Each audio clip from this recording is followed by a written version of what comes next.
Parlamentuaren lan martxan eten honek erritmoa apurtzen?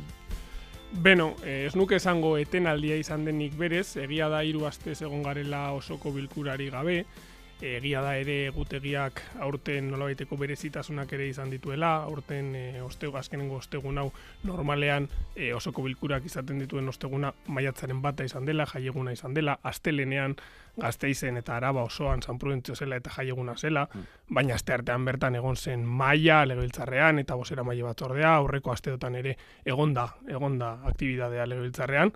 Egia da, batzuetan gustatuko litzaigukeela aktibitatea apur bat handiago izatea, legeak aurrera eraman ahal izateko eta dena erakoa, baina 3 astetan zehar plenorik ez egotea ez du esan nahi, lanik ez dugunik egin, ni legebiltzarrean egon naiz ia denbora gehiena, bilerak izan ditugu, gure aholkulariak, gure legebiltzarkideak ere legebiltzarretik pasa dira, eta osoko bilkurarik ez egoteak ez du esan nahi, aktibidaderik ez dugunik esan. Berez ez dira oporraldiak, baina barne lanetarako eta baliatzen dituzue taldeek, baina batzorderik ere apenas egin den, ez da? Bai, aurreko astean eta aurreko 2 asteetan ez dira egon batzordeak, aurrekoan egon ziren, baina aste honetan esaten dizudan bezala asteartean bertan egon zen bozeramaile batzordea aurrengo osoko bilkurako gai ordena jartzeko, legebiltzarreko maila egon zen, dena delakoak egon dira legebiltzarrean, bai. Hau nola nahi ere iruditzen zaizu birplanteatu beharrekoa dela, edo aurten egutegian ala tokatu delako Aste Santua eta San Prudentzio maiatzaren bat ala tokatu delako izan dela ohi baino etenaldi luzexeagoa? Bai, esaten dizun bezala aurtengo egutegiak berezitasunak ekarri dizkigu eta hori ondo dakite familiek, haien seme-alabak ikastetxeetan 3 astez jarraian oporrak izan dituztenak, batez ere Araban non Aste Santua eta San Prudentzio bat etorri diren. Egutegia berezia izan da, baina eta beste urte batzuetan normalean ez da horrela izaten. Legebiltzarrean ez da eman eztabaida hau, ez da egon talderik proposamenik egin duena hau aldatzeko, ez da eman hori, baina proposamenen bat baldin badago, mailan adosten den zerbait da, eta gu prest egongo ginateke beste talderen batek proposamen bat ekarriko balu, aztertu eta hitz egiteko. Dena egiten baldin bada hobetzeko lan gehiago eta batez ere hobea egiteko eta gure legeak aurrera eramateko eta eztabaidak aurrera eramateko gu beti egongo gara prest horretarako. Baina esaten dizuan bezala, proposamenik ez da egon zentzu horretan, ez dut talderen batek ez digu proposamenik egin eta zentzu horretan ez da egon eztabaida hori legebiltzarrean orain arte. Berez, Araban jaieguna zen egunean, legebiltzarrean jardunik ez zegoen egunean etorri zen itzalaldia, San Prudentzio egunean, naiz eta sistema informatikoa bere onera etortzeko denbora bat behar izan zuen, itzalaldiaren inguruan oraindik ere kezka ugari dago, ikerketa irekita dago. Espainiako gobernuaren partetik, Euzko Alderdi Jeltzalean jaso duzuen informazioa ontzat ematen duzue, egiten ari den kudeaketarekin eta egiten ari den komunikazioekin konforme zaudete? Bai, esaten duzu bezala, San Prudentzio egunean harrapatu ginduen itzaldiak, ni berez Aitor Estebanekin nengoen Armentiako zelaietan, azokan geunden, bertan egon ginen bizitan, Aitor Esteban etorri zen Gasteizera egun politori gozatzera, eta egia esan, ez zigun eragin handirik izan, ze azkenean azoka batean geunden eta ez geunden bulegoko lana egiten, eta zentzu horretan ez zigun eragin handiegirik, edo ez genuen eragin handiegirik pairatu momentu horretan. Ez gero arratsaldean ja, egia da ere Gasteizen argian nahiko laister bueltatu zela, eta zentzu horretan ondo, baina egia da Aitor Estebanek ere izan zuela momentu horretan nolabaiteko hartu emana Espainiako gobernuarekin, eta hasierako ezjakintasun hori edo ziurgabetasun hori eta zalantza horiek hor egon ziren, gero Espainiako gobernuak eman ditu ere beste azalpen batzuk, eta zentzu horretan guk beti ditugu gure zalantzak, baina printzipioz jasotzen ditugun erantzun eta azalpen ofizialak sinetsi egin behar ditugu. Energia iturrien inguruko eztabaida ere ekarri du honek, energia nuklearraren inguruan, energia berriztagarriaren inguruan, nuklearrari dagokionez badira diotenak programatutako zentralen itxiera birplanteatu eta protagonismo gehiago eman behar zaiola energia honi aurrerantzean, zuen iritzia honen inguruan zein da? Gure iritzia da energiari buruzko eztabaida sakona izan behar dugula. Sakona, lasaia eta batez ere populismotik urrun dagoen eztabaida bat izan behar dugu.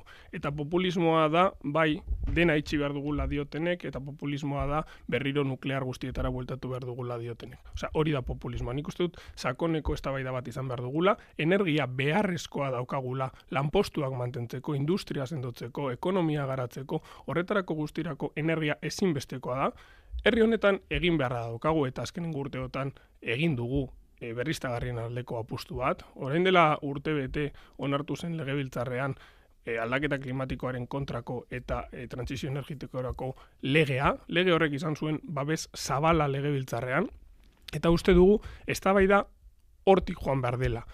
Alderdi politikoen artean eztabaida sakona izan behar dugu, esaten dizun bezala sakona eta lasaia eta populismotik aldendu egiten den eztabaida bat izan behar dugu. Eta hori teknikoen eskutik egin behar dugu, eta berez ezagutza tekniko handiak eta sakonak dituztenen eskutik egin behar dugu, noski. Zentral nuklearren itxierarako egutegi bat planteatuta dago, eta badira egutegi hori birplanteatzea eskatzen hasi direnak, atzeratzea, eta ondorengo urteetan oraindik programatuta zeuden itxialdi batzuk ez daitzela gauzatu eskatzen hasi direnak, eta hor dago PP eta Vox, baina baita ere hor dago Junts eta RC ere hasi da hori planteatzen. Hori kongresuan planteatuko balitz, zein litzateke zuen jarrera? Beno, kongresuan planteatuko balitz, ondo aztertuko genuke, esaten dizuan bezala ezagutza tekniko handiak dituztenen eskutik ondo aztertuko genuke.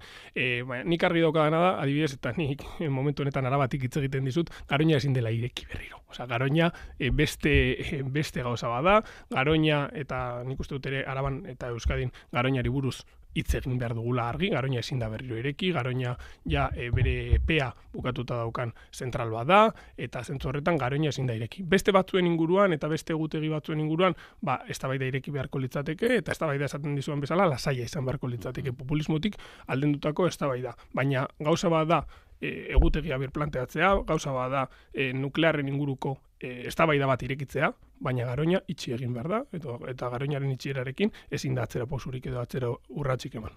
Energia berriztagarri lehentasuna ematearen inguruan atzo Peio Txandiano EH Bilduko bozeramaleak zioen eztabaida honi lehentasuna eman behar zaiola, heldu egin behar zaiola, eta plan sektorial berria lehenbailen indarrean sartu beharraz, eta hori horri inguruan hitz egin beharraz aritu zen. Esanez, ezin direla horrelako erabakiak udalen esku utzi. Iruditzen zaizu gaur egun planteatzen ari diren azpiegiturak eta ematen ari diren baimenak modu ordenatuan egiten ari direla? Zuen ikuspuntua zein da? Beno, uste dugu zentzu honetan argi daukagula, eta oso garrantzitsua dela azpimarratzea argi daukagula nora jo nahi dugun.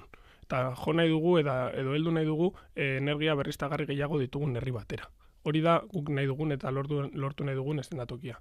Hori ezin dugu edozein modutan lortu. Eta hori lortzeko argi daukaguna da ondo planteatu eta ondo ordenatu behar dugula. Eta horretarako behar ditugu baliabideak eta tresnak. Tresna garrantzitsu bat izan dugu azken aldian, eta orain dela gutxi esan dizudan bezala, aurreko urtean, aurreko legealdiaren bukaeran, onartu genuen legebiltzarrean trantsizio energetikoarentzako legea. Lege hori da oso tresna garrantzitsua. Orain lege horrek ere ekarri behar ditu beste gauza batzuk, hori, PTS delakoa eta ordena jarriko duten beste tresna batzuk. Zentzu horretan, eztabaida badaukagu, baina ezin dena da, eztabaida honetara oso berandu heldu direnak, esan besteak heldu garela berandu. Momentu honetan nik ezin dudana onartu da Euskal Herria Bildu da EH Bildu esaten besteak heltzen garela berandu eztabaida honetara. Beno, guk argi daukaguna proiektuak aurrera eraman behar direla, proiektuak ondo eraman behar direla aurrera, ezin direla aurrera eraman edozein modutan, baina argi daukaguna da ere, plataforma askotan nork daukan jendea, eta nork egiten duen proiektu askoren kontra. Eta ezin dena da egin alde batetan proiektuen kontrako plataformetan egon, eta beste alde batean, edo beste hanka batekin, erakundeetan egon proiektuak aurrera eraman nahi izaten. Hori da ezin dena. Itzalaldi honek industriari ere egin dio kalte, babesgabe dago industria era honetako itzalaldi eta era honetako egoeren aurrean zaurgarritasuna utzi du honek guztiak? Nik ez dakit esango nukeen babesgabe dagoenik, nik esango nukena da ziurgabetasun handiarekin gaudela momentu honetan. Beste egunean gertatu zitzaiguna, espero dugu berriro ere ez errepikatzea etorkizunean, baina ez gaude ziur hori errepikatuko ez denik. Momentu honetan ziurgabetasuna handia daukagu energiarekiko menpekotasun oso handia daukagu momentu honetan, eta batez ere industriak dauka menpekotasun hori, eta hor Eusko Alderdi Jeltzaleak argi daukana da industriarekiko eta energiarekiko apustu irmoa egin behar dugula. industria deskarbonizatu egin behar dugu, industria sendotzeko eta industria aurrera eramateko energia beharrezkoa daukagu, energia sortu behar dugu, eta energia garbia sortu behar dugu. Eta zentzu horretan guk azken aldian egin ditugu proposamen asko, proposamen baikorrak izan dira, proposamenak eraikitzaileak izan direnak, eta zentzu horretan guk argi daukaguna da gure papera hori izan behar dela. Baina industriari segurtasuna eman behar diogu. Industriak momentu honetan ziurgabetasun handiak ditu, eta ez bakarrik energiarekiko, baita ere Trumpen mehatxuekiko eta mugazerrekiko, eta zentzu horretan guk lortu behar duguna da industriari segurtasuna ematea, eta industriari segurtasuna ematea izango litzateke langileei segurtasuna ematea, gure ekonomiari segurtasuna ematea, eta gure lanpostuak bermatzea. Eta zentzu horretan argi daukagu industriaren aldeko apustu argia egin behar dugula. Mugazergek izango duten inpaktuaren zenbateko oraindik ez dago zehaztuta, baina txikia izango denik ez dirudi politikatik. Babes hori nola eman daiteke? Zein ekimenek lagun dezake egoerari erantzuten? Alde batetik eta ezinbesteko izango litzateke energiaren aldeko apustua. Gure industriak energia behar du eta energia sortu behar dugu, eta hori argi dago. Baina nik beti esaten dut industriaren inguruan hitz egiten dugunean, ez dagoela neurri bat dena konponduko duena. Hau gehien bat dela ekosistema bat. Ekosistema bat izan behar dugu Euskadi erakargarria izateko industriarentzako, ez bakarrik momentu honetan hemen dauden enpresa geratzeko eta hasteko, baizik eta kanpoan dauden beste enpresa de industria batzuk Euskadira etortzeko eta Euskadin inbertsioak egiteko. Hori horrela esaten baldin bada lortuko dugulako gure ekonomia hastea, gure diru bilketa handitzea erakundeetan, lanpostuak sortzea, kalitatezko eta ondo ordaindutako lanpostuak sortzea eta bermatzea, industriak hori bermatzen duelako normalean, eta zentzu horretan argi daukaguna da, ekosistema oso bat izan behar dugula gure industria sendotzeko eta gure industria momentu honetan hemen oinarritzeko. Eta horretarako ekosistema esaten dizuan bezala da, zerga sistema, garraio sistema, zerbitzu publiko sistema ere, uste dugulako momentu honetan enpresek zailtasun handiak dituztela langileak aurkitzeko momentu batzuetan edo langile kualifikatuak aurkitzeko, eta zentzu horretan uste dugu herri baten erakargarritasuna ere badela, zerbitzu publiko onak izatea, osasun zerbitzu publiko on bat izatea, langileak ona etorri nahi izateko, ikastetxe onak izatea, hezkuntza sistema publiko eta kalitatezko hezkuntza sistema bat izatea, hori ere bada ekosistema sendotzea, eta horrek ere laguntzen dio gure industria sistemari. Enpresa zehatzei begira jarrita, ikusten dugu, esate baterako Bristoneko kasua dago, kaleratzen iragarpen hori, badirudi azken ordu hauetan negoziazioen ondoren apur bat bigunduko direla kaleratzeak edo gutxiago izango direla, eta baldintzak ere hobetuko direla kaleratze horietarako, Guardianen itxieraren iragarpena ere hor dago. Ze puntutaraino multinazionalek ez dute Euskadi baldintzatzen? Beno, multinazionalek baldintzatzen dute Euskadi eta baldintzatzen dute munduko edo zein herrialde, ez? Argi dagoelako multinazionalek baldaukatela indarra handia eta eragina handia, zentzu batean zergak ordaintzen dituztelako herrietan, lanpostuak sortzen dituztelako herrietan, haien ekonomian eragin zuzena eta bortitza daukatelako kasu askotan, baina bai, ikusiko dugu nola eragiten duten ere, hor ere badago erakundeen papera eta erakundeek nola lagundu diezaio egun zentzu honi. Gaur egia da jaso dugun berri ona dela, kaleratze gutxiago egoteak eta batez ere kaleratze horiek baldintza hobeagotan ematen ahal izateak berri ona da, eta gu zentzu horretan postasunez jasotzen dugu, baina beno ikusiko dugu nola bukatzen den. Sektore publikoari begiratzen baldin badiogu, beste astebeteko greba iragarri dute datorren asterako hezkuntza publikoan irakasleek, 9 greba egun dagoeneko egin dituzte, eta egozten diote Jaurlaritzari borondate falta. Ikusten duzu auzi hau bideratzeko zantzurik? Niri gustatuko litzaidake auzi hau bideratzea, baina ez litzaidake gustatuko EAJarentzako edo gobernuarentzako. Niri gustatuko litzaidake kontu hau bideratzea batez ere familientzako. Familientzako eta ikasleentzako ikusten dutelako denbora luzean ja gaudela gatazka honekin, denbora asko luzatzen ari dela eta badaude kontu oso garrantzitsuak, selektibitatea dago ikasle askorentzako, beste ikasle asko behar izan bereziak dituzte eta horrelakoek ez diete bereziki laguntzen, familiek ere honen eraginak pairatzen dituzte, eta zentzu horretan argi dagoena da Jaurlaritzaren eta Hezkuntza Sailaren borondatea. Eta borondate hori erakutsi zen lehenengo egunetik. Eta lehenengo egunetik erakutsi zela esaten dudanean, ez da nik esaten dudalako, da horrela izan delako. Sukaldaritza eta garbiketako langileekin hasieratik konpondu zen kontu hau. Hasieratik konpondu zen. Hor, erakutsi zuen sailak bere borondatea negoziaketarako. Eta gero, irakaslegoarekin, jarraitu dugu negoziaketetan, eta hezkuntza sailak erakutsi du zein den berazmoa. Hezkuntza sistema publikoa hobetzeko balioko duten neurri guztien alde agertu da saila. Eta hori da sailaren helburua, hezkuntza sistema publikoa hobetzea. Sindikatuen nahia baldin bada hezkuntza publikoa hobetzea eta ratioak hobetzea eta neurriak hobetzea, baizik eta bakarrik lan baldintzak eta soldatak handitzea eta hobetzea. Hori baldin bada sindikatuen nahia, hor behar bada ez da egongo tarterik adosteko. Sailak zer nahi du? Hezkuntza sistema hobetu. Sindikatuek zer nahi dute? Nahi baldin badute hezkuntza sistema hobetu, egongo da partida jokatzeko aukera. Nahi baldin badute bakarrik soldatak hobetzea eta lan baldintzak hobetzea, hori ez da egongo partidarik. Aurreko greba zikloan, hezkuntza sailetik esan zuten, greba deialdiak neurri batean bazirela xantaia eta greba egiten zen bitartean, ez zuela negoziazio bilerarik deituko. Oraingo hontan iruditzen zaizu, greba hasi aurretik, naizta deialdia jada erregistratuta dagoen, egin beharko litzatekeela negoziazio saiakera bat, edo grebak amaitu arte ez dago zer eginik? Nik esan nahi dudan lehenengo gauza da, greba eskubidearekiko begirune eta errespetu osoa daukadala. Greba eskubidea eskubide legitimoa da, zilegizkoa da, eta greba egiten dutenek nire errespetu guztia daukate, eta horrela aitortu nahi diet. Gauza bat da, haien eskubidea errespetatzea eta aitortzea, eta beste gauza bat da batzuetan ez ulertzea zergatia edo ez ulertzea egiten den modua. Eta gero negoziaziorako tartea beti egon beharko litzateke.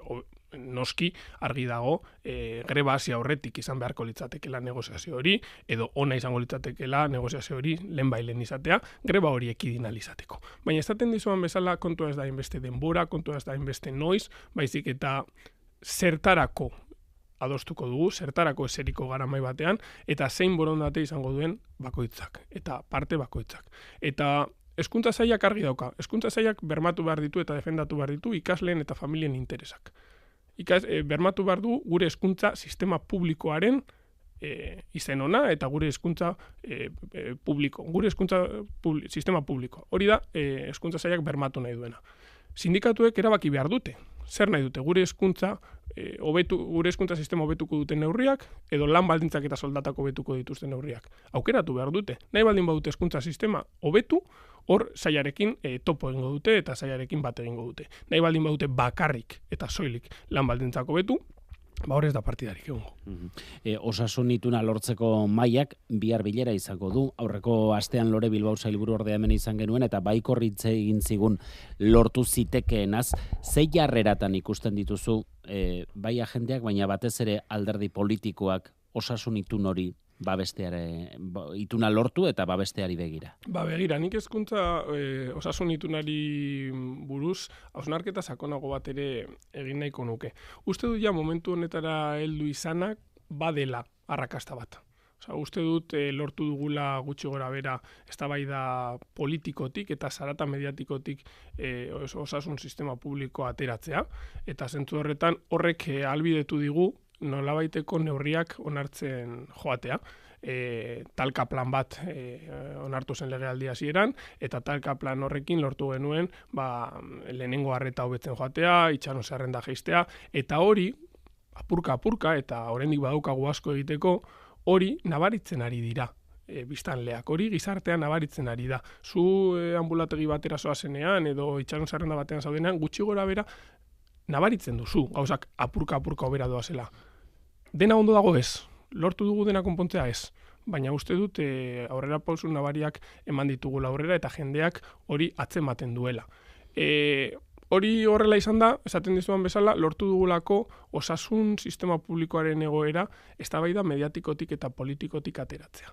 Eta hori horrela izan da, guztiok ez bakarrik Jaurlaritzak, baita beste alderdi politiko batzuek eta beste sindikatuek eta langileen ordezkariek esfortzu bat egin dutelako eta mahai batean eseri direlako. Eta zentzu horretan ikustu du guztiei aitortu beharreko zerbait da. Momentu honetan nola gaude? Lanean. lanean talde sektorialak egin dira, mahai ezberdinak osatu dira, eta mahai ezberdin horiek dokumentu batzuk onartu behar dituzte. Argi dagoena da, dokumentu horiek oinarria izango direla itun handiago bat eta osotasunean onartzen den itun bat lortzeko. Eta nik azpimarratu nahiko nukeena zentzu honetan ere bada, mahai horiek lanean ari garela gehien bat Osakidetzako profesionalekin, osasun sistemako profesionalekin. Osasun sistemako profesionalen eskutik egin behar diegulako aurre erronka honi. Guk hasieratik esan genuen osasun sistema publikoaren egoera erronka nagusia da guretzat.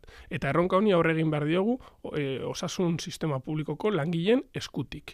Ez bakarrik langileak entzuten, baizik eta langileen eskutik. Eta horretan ari gara, eta ni oso baikorra naiz, alde batetik esaten dizuen bezala, lortu dugulako neurri batzuk martxan jartzea, eta gure osasun sistema publikoa pixkanaka hobetzen joatea, eta beste alde batetik lortu dugulako hau, eztabaida mediatikotik eta politikotik ateratzea, eta itun handi bat, eta profesional eskutik lortuko duguna aurrera eramatea. Urtea bete berri da, Jaurlaritza berria gerora ekarriko zuen hauteskundeak egin zirenetik, gero Pradales lehendakari aukeratu zen hauteskunde horiek egin zirenetik, oraintzi izpide izan dugun osasun gaietan esate baterako aurreko gobernuak hartutako erabaki asko desegin edo norabide aldatu behar izan da. Ziaboga hori zaila izan da egiten? Nik ez nuke esango ziabogarik egon denik, nik esango nuke azkenean lehendakari bakoitzak, gobernu bakoitzak eta pertsona bakoitzak egiteko modu batzuk dituela eta momentu ezberdinetan erabaki ezberdinak hartu behar izan direla. Azkenean nik uste dut ekonomian erabiltzen da termino bat dela ceteris paribus eta horrek esan nahi du gauzak ez direla aldatzen. Nik argi daukadana da momentu ezberdinetan erabaki ezberdinak hartu behar direla eta momentu ezberdinetan hartu dira erabaki horiek. Eta zentzu horretan uste dut Pradales lehendakariak hartutako neurriek meseda handia egin diotela Osakidetzari eta hezkuntza eta osasun sistema publikoari eta baikorra naiz, baina horrek ez du esan nahi Urkullu lehendakariak zituen ikartu oso egokiak izan ziren beste neurri asko. Azkenean, eta hau ja da izan da orain dela urte bat esaten genuena Urkullu lehendakariaren balorazioa egiten genuena, baina nik uste dut ere eta gustatuko litzaidake hemen egitea, ikusi beharko genukela Urkullu lehendakariak herri hau nola hartu zuen eta nola utzi zuen 2012 urtean eta 2024 urtean. Zentzu horretan nik uste dut Urkulluren lana aitortzeko modukoa dela, baina esaten dizudan bezala momentu ezberdinetan erabaki ezberdinak hartzen dira, hartu behar dira, eta Pradales lehendakariak eta bere gobernuak egin izan dutena izan da erronka horiei aurre egitea eta horrek ez du esan nahi abogarik egon denik. Inpresio ematen du Jaurlaritzaren barruan sailburuak eta ikusita Alderdi Sozialistarekin gauzak ez daudela gaizki, baina aldiz Eneko Anduezarekin tentsioa behintzat badagoela eta publikoki izan dituzuen aurrez aurrekoetan ageri da hori. Pazientzia agortzen ari zaizue? Ez aigu agortzen, pazientzia handia daukagulako, oso pazientzia handia daukagulako, eta horrela izan behar delako. Azkenean, Eusko Alderdi Jeltzalea eta Euskadiko Alderdi Sozialistaren arteko harremana oso ona da.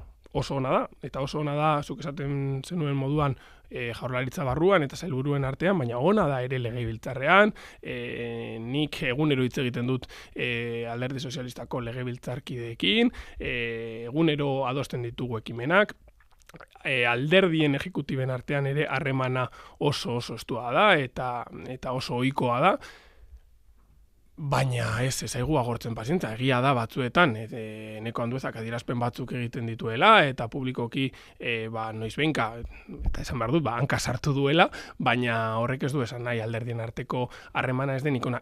Eta harremana ona da, batez ere bi alderdiek eta adierazpen publikoak adierazpen publiko eta esaten direnak esan da ere, bi alderdiok badaukagulako erantzukizun eta ardura berezi bat.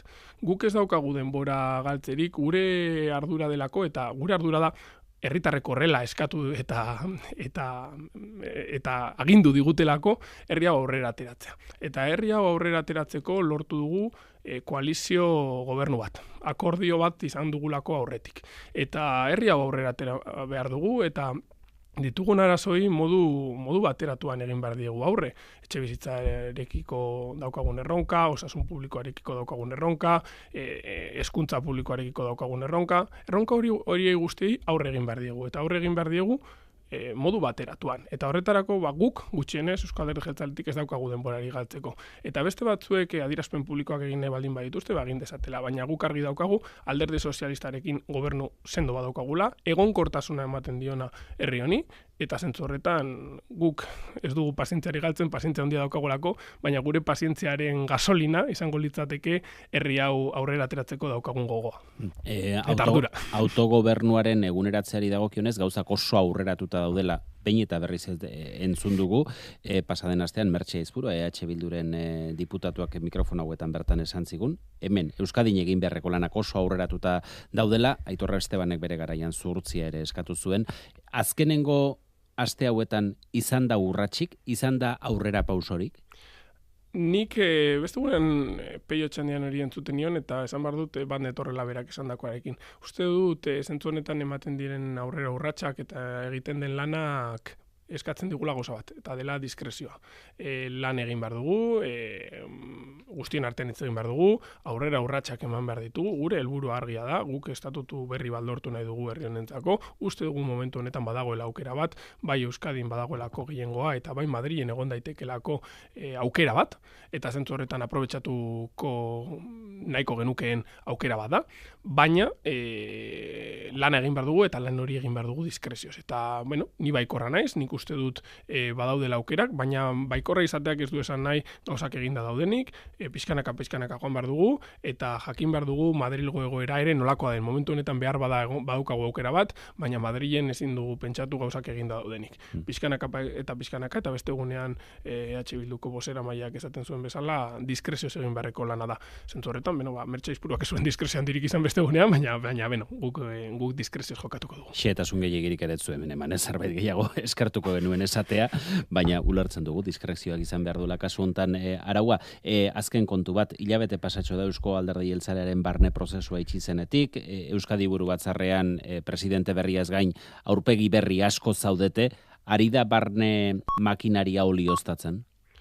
Alderdia oso ondo dabil momentu honetan, deno gaude bateratua, aurrera egiteko gogoekin, aurpegi berriekin, ilusio berriekin, aurrekoek utzi digutena ondo aztertzen, aurrekoekin harreman estuarekin, eta aurrekoek egin zuten lana jarraitzeko asmoarekin, eta kanpainan esan genuen bezala orain dela urte bete, indar berrituta eta gogo handiekin aurrera egiteko, ze Eusko Alderdi Jeltzaleak aurrera egiten badu, Euskadik aurrera egingo du, eta hori da gure erantzukizuna momentu honetan. Joseba Díez Antxustegi, EAJaren legebiltzarreko bozeramale eta Euskadi Buru Batzarreko kidea. Eskerrik asko gaur Euskadi Irratian izateagatik.